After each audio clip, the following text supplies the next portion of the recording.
Good afternoon, friends. Whenever I give a talk at so many colleges across in India and Mumbai and abroad, there are so many questions which come abroad. And many times, if the specific question which comes when I'm outside India is that, why is the media in India so derogatory? Why is it so leftist? Why is it so liberalist?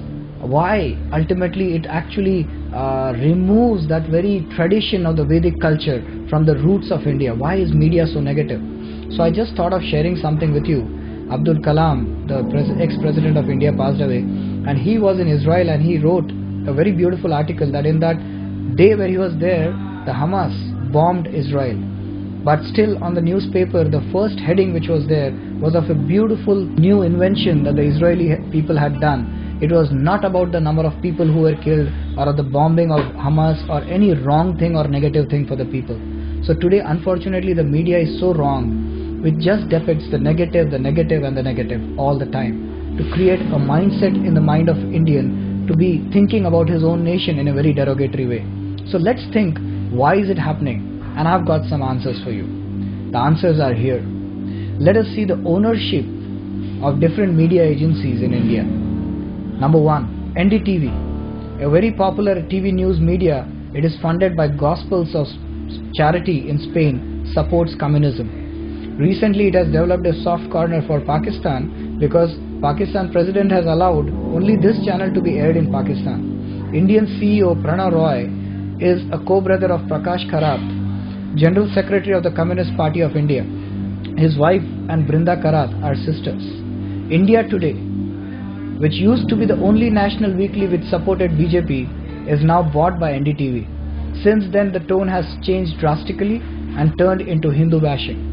CNN IBN, what is it? This is 100% funded by Southern Baptist Church with its branches in all over the world with headquarters in the US.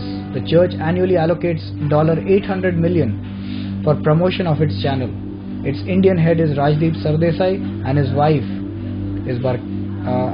Sagarika Ghosh. Times Group list: Times of India, Midday, Now Bharat Times, Stardust, Femina, Vijay Times, Vijaya Karnataka, Times Now, and many more. This is the Times Group list. This Times Group is owned by Bennett and Coleman, World Christian Council.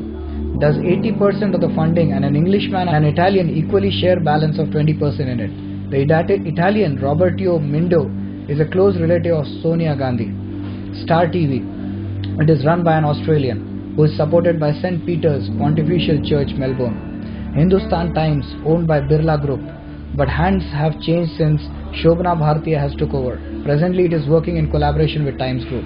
The Hindu, English daily started over 125 years back, has been recently taken over by Joshua Society, Bern, Switzerland. N. Ram's wife is a Swiss national.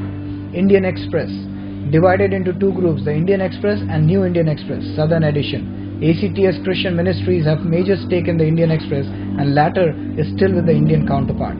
Enadu, still to date controlled by an Indian named Ramoji Rao.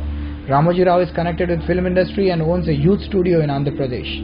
Andhra Jyoti, the Muslim party of Hyderabad known as MIM, along with a Congress minister, has purchased this Telugu daily very recently. The Statesman, it is controlled by Communist Party of India. Kairali TV, it is controlled by Communist Party of India, Marxist. Matrubhumi, leaders of Muslim League and Communist leaders have major investment.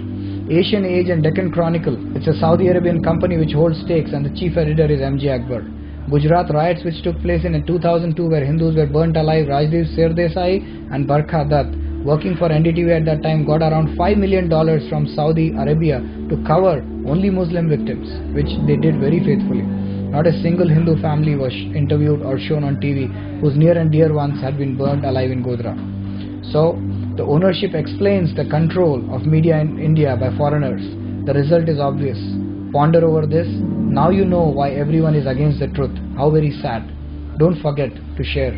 Let the truth be known. Thank you very much.